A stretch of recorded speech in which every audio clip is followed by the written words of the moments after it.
For most of you, this is the sound of any classroom in America. Kids laughing, students having fun, but then. All right, students, settle down. It's time for class. And that's the moment when too many simply check out. Unengaged, uninterested, asleep with their eyes open. But why?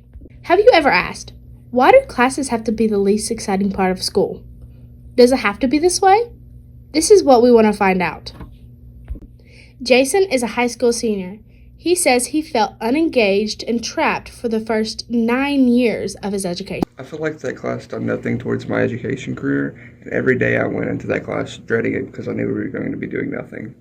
Dr. Jill Brock is a counselor who has been running her own private practice for almost 20 years. She focuses on developmental issues surrounding education and schooling.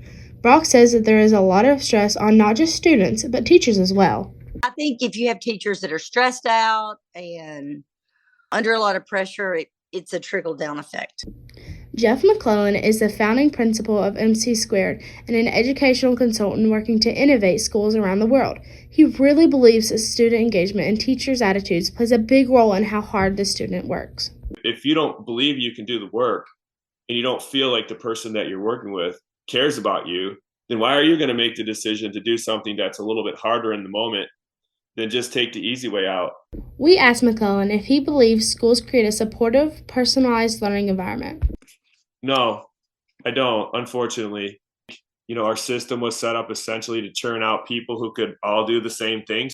And I think the system works really well to do that. But I don't think that necessarily creates the kind of a personalized, nurturing, supporting environment that, that we need today.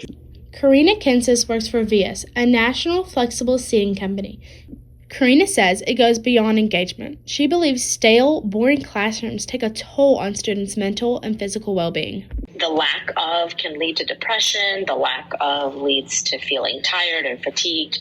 So the more we move, actually, the happier and healthier we are. But is there such a thing as an unconventional, engaging school? In Johnson City, a community in Northeast Tennessee, the Seakeeper School is a forest school where students meet outside and learn in and from the natural environment every day. The school's founder is Mickey Morton. Education is an art, It's got to speak to the whole child's experience. To educate the whole child, the heart and the will, they must be reached, just as well as the mind. Even the people in charge of so-called traditional schools seem to agree. One of them is Dr. John Minton, the principal of Elizabethton High School in Elizabethton, Tennessee. With learning, it's all about it's not always just about retention and memorization. It's about learning how to critically think, problem solve, and then apply what you learn maybe in a different setting. Some teachers are trying to transition over from less traditional learning styles to more project-based, student-centered learning. A recent survey of the Elizabethton High School student population found only 20% say they enjoyed traditional learning models, while 60% say they learned best through projects and collaboration. Remember Jason, who struggled with finding his passion at school? He finally was able to feel engaged in his education. He took a new virtual reality class the school recently began offering that let him pursue his passions, causing the entire direction of his life to change. Elizabethton has been the best 4 years of school I've had. I've enjoyed all of my classes. It's really been an enjoyable experience.